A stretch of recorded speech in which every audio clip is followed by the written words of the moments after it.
Year 23 LeBron just eliminated the Houston Rockets as the best player in a playoff series at 41. That's not normal. That's not great for his age. That's something we've literally never seen before. We're talking about a 41-year-old putting up around a 25-point triple-double in the playoffs, playing good defense, controlling the game against a legit defensive team in the Houston Rockets. And while all this is happening, he's sharing the moment with Bronny, halftime interviews, father-son storyline, and he's still dominating. Now here's what makes this even crazier. Not many players in the league have actually been better than LeBron this playoffs. You're definitely going to argue guys like Shea, Wemby, Tatum, even Scotty Barnes have been better. I don't know how many players in this league more have actually been better than LeBron in year 23. You're not going to convince me that players like Jalen Brunson, Cat, or guys in that tier are better than LeBron when it matters most. Because look at what's happening in these playoffs. We're seeing regular season All-NBA level guys get exposed in half-court offense. Jalen Duren getting clearly outplayed by Wendell Carter Jr. in that series. Jalen Johnson getting outperformed by CJ McCollum. Jalen Brunson being picked apart on defense mid for his standards on offense. Even top 12 level guys like Cade and Donovan Mitchell turning the ball over, missing shots, scoring deficiencies getting exposed to quite a degree this playoffs. But when LeBron locks it in, when it matters most, there's few players he can't chat to.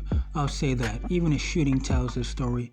At 39 and 40, Bron was arguably peaking as a jump shooter. Then at 41 in the regular season, he drops to around 31% from 3 and about 40% from mid-range. People think he's declining. Then the playoffs hit and suddenly the shot's back. Now he's efficient again, controlling everything. That's what greatness looks like. And the longevity, it's not even a debate anymore. LeBron scored more points in his 21st season than every other player combined. The only guy to even reach a 22nd season in the NBA was Vince Carter, and he was on his last legs, averaging about 5 points per game. So you heard that correct. No one's played 23 NBA years, and LeBron is in year 23 doing this. So if we're talking total career value, he's the GOAT easily. But I measure GOAT by peak and prime years. I'm more that kind of guy, because when we talk about players like Kobe or Duncan or legends of the game, we don't talk about the end of their careers or stuff like that. We talk about their peak, their prime years, their best years. If we're talking peak, that's where Michael Jordan has a real case. That 1988 to 93 stretch, about a 5-year run, is probably the best level of basketball I've ever seen, going back and watching since 1980. So if your GOAT is based on peak, I understand picking MJ, but if it is based on total career value, LeBron clears at this point. And here's the part people ignore. Jordan chose not to maximize his total career value. He retired twice in his prime after 3 peats. He could have kept playing, he could have stacked more years, but he didn't, and that's what ultimately matters. If you're a career guy, LeBron did, he didn't. Now if you want to argue career legacy and PR, Jordan leads because 6 championships versus 4, 6 finals MVPs versus 4, 5 regular season MVPs versus 4, a defensive player of the year versus none. Like, those are probably the 4 biggest legacy awards, and Jordan has more in all of them. So from a career legacy PR standpoint, picking MJ makes sense to me, but this is supposed to be an individual basketball debate, not a debate about what some voters decided on some award, some PR or legacy. Like, if I think LeBron deserved the 2020 MVP, then in my evaluation, in my mind, when I rank 2020 LeBron, he won. I'm not letting voters decide my opinion. Same with championships. Championships are team accomplishments that depend on how teammates, opponents perform, injuries, even refs. So many factors other than one individual affect how many rings you're going to win. So we're talking about pure individual basketball ability.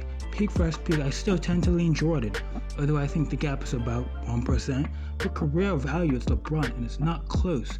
And what he's doing right now at 41 only adds to that. Because if a player reaches a certain level for 5 years and then stops, that's one thing. But LeBron, he's maintained elite impact for over 2 decades.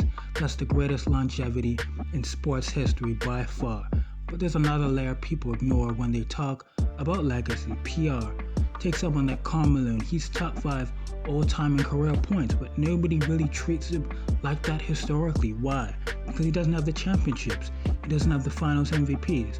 He doesn't have those legacy-defining awards at the highest level that make your PI, your legacy, the best it can be. If he had 4 championships, a defensive player of the year maybe, or more MVPs or finals MVP, people would talk about him completely differently.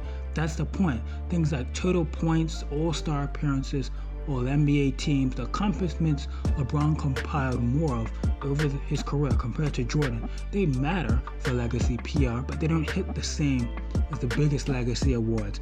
And that's why Jordan's career legacy still clears LeBron. To be clear, he leads LeBron in the biggest categories people care about for legacy: regular season MVPs, defensive player of the years, championships, finals MVPs.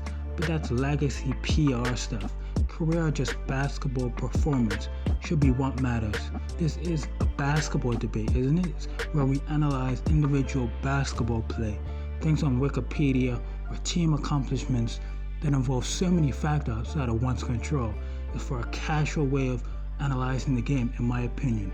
Just appreciate what LeBron is doing in year 23. At age 41, he's still outplaying top 12 level players in playoff settings. That just should not be possible. Just honestly, it should not. We're not supposed to be seeing this. And LeBron, for career output and individual basketball performance over a career value, he clears Michael Jordan. He just clears.